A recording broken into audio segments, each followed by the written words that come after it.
Olá, querido amigo, estimado irmão, estimada irmã, querido ouvinte. Estamos aqui para mais uma lição importante. Oremos para que o Espírito Santo possa gravar esta mensagem nas nossas memórias, na nossa vida, no nosso coração. O tema desta lição, um apelo a maridos e mulheres. 1 Pedro 3, verso 2. Testemunhando a vossa maneira de ser honesta e respeitosa. Livro Mente, Caráter e Personalidade, volume 1, página 157.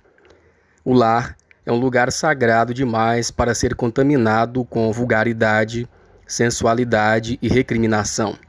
Há uma testemunha que declara: conheço as tuas obras. Que o amor, a verdade e a bondade e a paciência sejam as plantas cultivadas no jardim do coração. Hoje veremos uma lição muito importante que fala sobre as responsabilidades de maridos e esposas.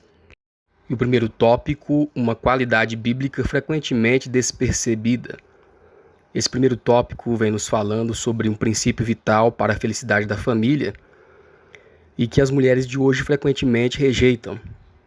Nesse mundo onde os valores estão invertidos, esse princípio é tratado de forma pejorativa. Esse tópico, então, vem falando sobre a submissão. Vem falando que a esposa deve respeitar o marido biblicamente. Ela deve, então, se sujeitar a ele conforme a vontade de Deus. E esse respeito, essa submissão deve ser conforme a vontade do Senhor, como convém no Senhor. Podemos ler em 1 Pedro 3, verso 1, Efésios 5, 22 a 24 e Colossenses 3, verso 18. O Espírito de profecia nos diz: você esperava assumir o controle e fazer com que a vontade dele se harmonizasse com a sua vontade obstinada e perversa? Quanto descanso e contentamento, paz e alegria seu marido usufrui na vida matrimonial? Infelizmente, muito pouco.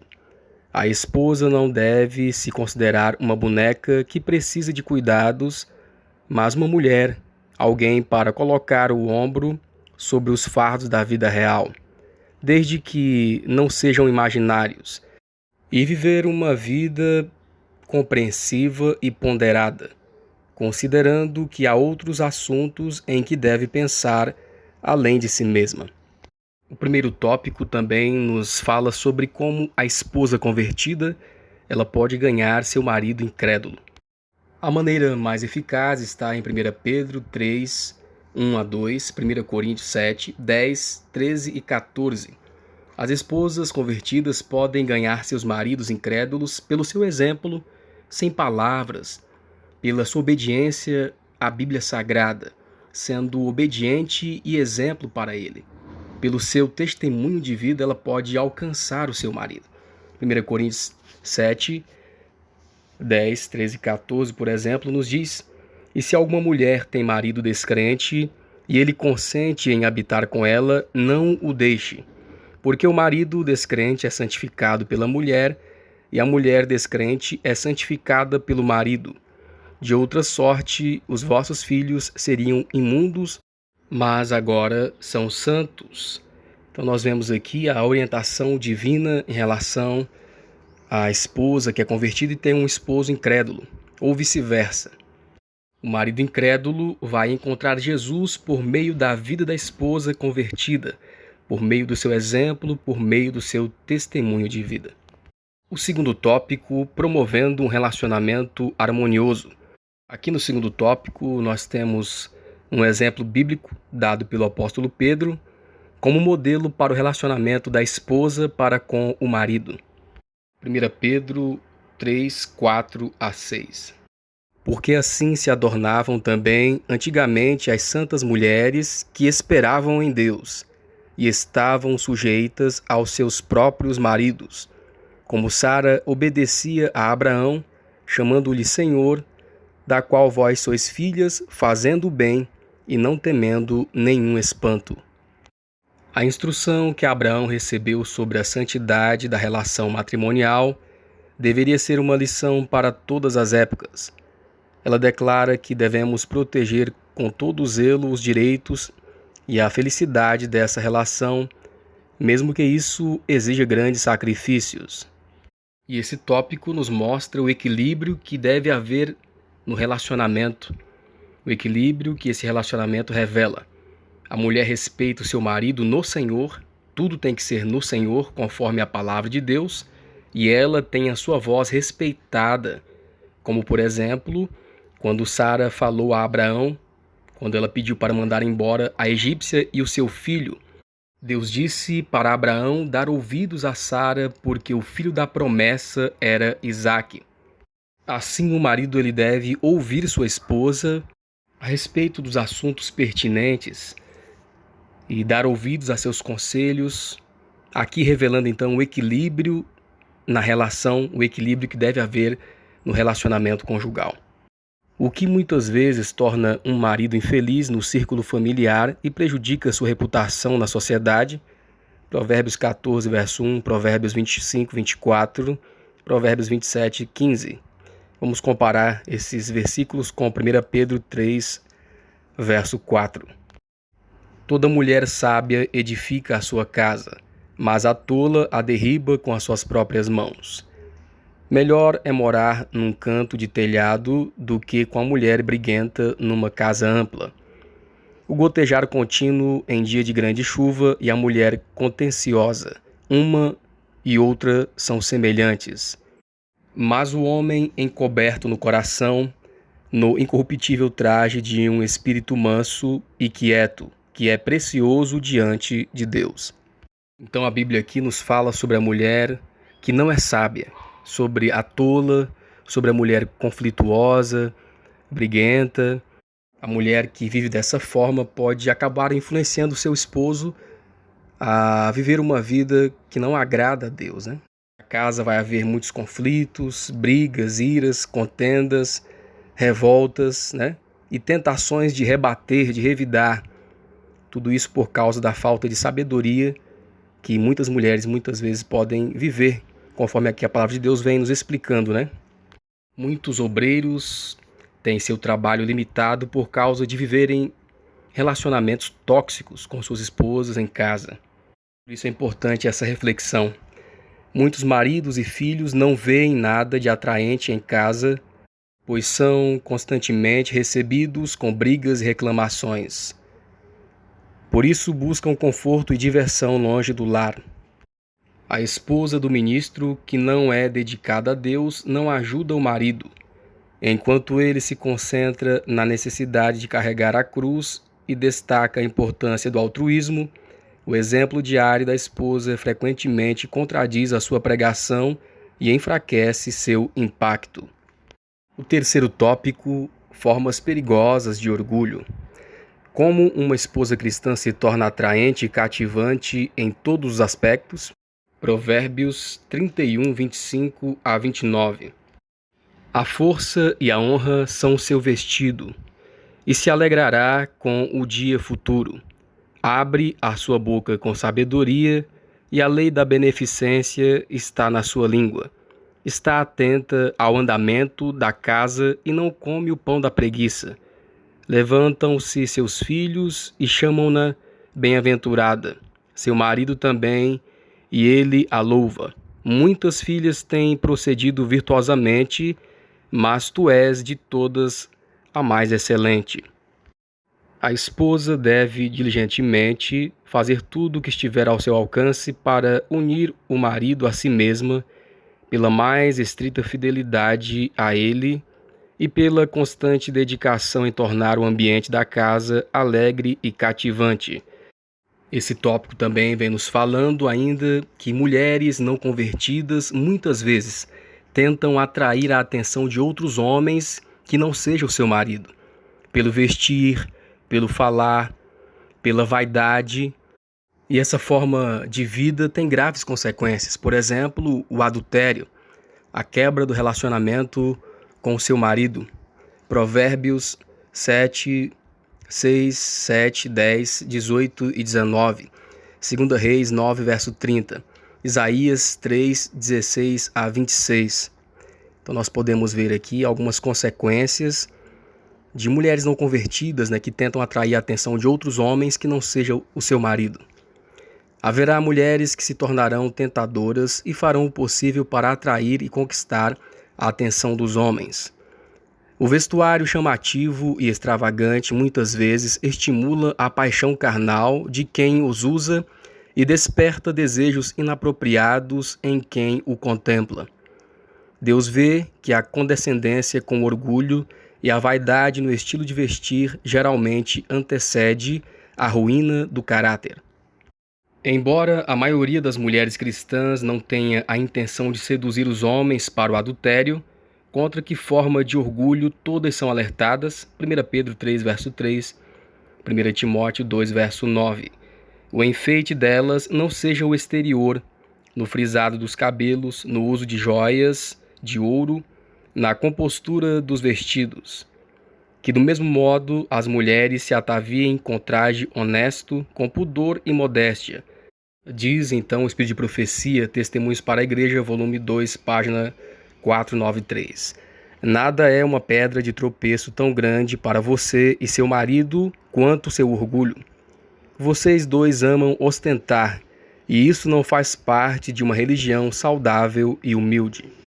Negar o eu no vestir faz parte de nosso dever cristão.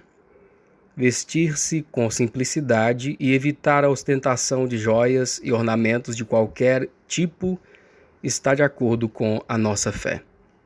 A Bíblia ensina a modéstia no vestir. O quarto tópico, o dever do marido. Vamos ver aqui a responsabilidade do marido. O casal, os dois têm suas responsabilidades em relação ao matrimônio. O apóstolo Pedro ele fez advertências às esposas e agora ele se dirige aos maridos e mostra a consequência espiritual para o marido, a consequência de ignorar as advertências da palavra de Deus. 1 Pedro 3, verso 7. Igualmente vós, maridos, coabitai com elas com entendimento, dando honra à mulher como vaso mais fraco, como sendo vós os seus co-herdeiros da graça da vida, para que não sejam impedidas as vossas orações. Então o marido ele deve seguir as orientações divinas. O marido deve então tratar a esposa com todo o amor. Deve buscar o entendimento na palavra de Deus para viver uma vida conjugal que agrada ao Criador. Deve compreender que a esposa é o vaso mais frágil e então viver uma vida de obediência à palavra do Senhor para ter um bom relacionamento, para que a sua oração não seja impedida. Que o marido auxilie a esposa com sua simpatia e afeto inabaláveis. Se ele deseja mantê-la animada, viva e alegre para que ela seja como o sol em casa, então ele deve ajudá-la dividindo o peso das suas responsabilidades. Sua bondade e cortesia amorosa serão para ela um precioso estímulo, e a felicidade que ele transmite trará alegria e paz ao seu próprio coração. Se o marido então não ouvir as admoestações da palavra de Deus, se os maridos ignorarem as advertências divinas, as suas orações não serão ouvidas por Deus. É muito sério esse assunto. Temos aqui o exemplo de um marido tirânico e não convertido, e que, agindo dessa forma, o marido pode tornar a vida da esposa um inferno. Nós temos o exemplo na Bíblia de Nabal, que foi marido de Abigail, homem mau e tirânico. Não cumpria a palavra de Deus. E muitos que se dizem cristãos são Nabals na sua vida, né? Infelizmente, são homens duros de coração. Se o marido for tirânico e exigente e sempre criticar os atos da esposa, ele não conseguirá manter o respeito e o amor dela, e a relação matrimonial se tornará um fardo para a mulher. Ela não amará o marido porque ele não tenta se tornar amável. Os maridos devem ser cuidadosos, atentos, constantes, fiéis e compassivos. Eles devem manifestar amor e empatia. Quando o marido tem a nobreza de caráter, a pureza de coração e a mente elevada que todo verdadeiro cristão deve ter, isso se manifestará na relação matrimonial. Ele procurará manter a esposa saudável e bem disposta, fará todo o esforço para proferir palavras de conforto a fim de criar um ambiente de paz na família. E qual deve ser a atitude de um marido, então, verdadeiramente cristão para com a esposa, a fim de inspirá-la a retribuir de maneira favorável? Efésios 5, 25, 28 e 33. Colossenses 3 e 19. Vós, maridos, amai vossas mulheres, como também Cristo amou a igreja, e a si mesmo se entregou por ela. Assim devem os maridos amar as suas próprias mulheres, como a seus próprios corpos. Quem ama a sua mulher, ama a si mesmo. Assim também vós, cada um em particular, ame a sua própria mulher como a si mesmo, e a mulher reverencie o seu marido. Vós, maridos, amai as vossas mulheres, e não vos irriteis contra elas. Os maridos devem estudar o modelo e procurar compreender o que o símbolo apresentado em Efésios significa. O marido deve ser como um salvador para a sua família. Será que ele permanecerá na sua varonilidade que Deus lhe deu, sempre buscando enobrecer a esposa e seus filhos? Que todo marido e pai se esforce para entender as palavras de Cristo, não de forma tendenciosa, apenas focando na sujeição da mulher ao homem, mas estude também sua própria posição na estrutura familiar, tendo em mente a cruz do Calvário. O quinto tópico: nenhum chefe na família cristã. Que grau de intimidade deve haver no relacionamento entre marido e mulher? Gênesis 2, 23 e 24, Mateus 19, 4 e verso 6. Vamos ver então que grau de intimidade deve haver no relacionamento entre marido e mulher. E disse Adão: esta é agora osso dos meus ossos e carne da minha carne. Esta será chamada mulher, porquanto do homem foi tomada. Portanto deixará o homem o seu pai e a sua mãe, e apegar-se-á à sua mulher, e serão ambos uma só carne. Em Mateus 19, de 4 a 6, o próprio Cristo diz: portanto deixará o homem seu pai e a sua mãe, e se unirá à sua mulher, e serão dois numa só carne. Jesus falando sobre como era no princípio macho e fêmea, quando Deus os criou. E ele diz, complementando: portanto, o que Deus ajuntou, não separe o homem. Nem o marido, nem a esposa devem disputar o controle. O Senhor estabeleceu o princípio que deve nortear esse assunto. O marido deve valorizar sua esposa, assim como Cristo valoriza a igreja. Por sua vez, a esposa deve respeitar e amar o marido. Ambos devem cultivar a bondade, determinados a nunca entristecer nem prejudicar o outro. Precisamos ter o Espírito de Deus ou nunca teremos harmonia no lar. Se tiver o Espírito de Cristo, a esposa será cuidadosa com as palavras. Ela controlará seu espírito, será submissa e ainda assim não se sentirá como uma escrava, mas como uma companheira do marido. Se o marido for um servo de Deus, ele não dominará a esposa, não será arbitrário nem exigente.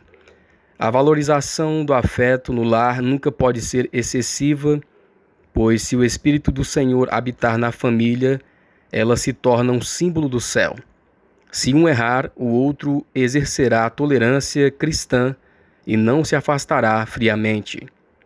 Nem o marido, nem a esposa devem tentar exercer sobre o outro um controle arbitrário. Não tentem obrigar um ao outro a ceder aos seus desejos. Vocês não podem fazer isso e ao mesmo tempo conservar o amor um pelo outro. Sejam gentis, pacientes e tolerantes, atenciosos e corteses. Pela graça de Deus, vocês podem ter sucesso em fazer um ao outro feliz, como prometeram agir no voto matrimonial. Queridos irmãos e irmãs, querido ouvinte, que a graça de Deus possa estar em nossos corações, que possamos buscar ao Senhor para que Ele possa nos dar a sua graça, o seu poder para podermos cumprir a sua palavra conforme o seu querer. Esse é o nosso desejo e a nossa oração.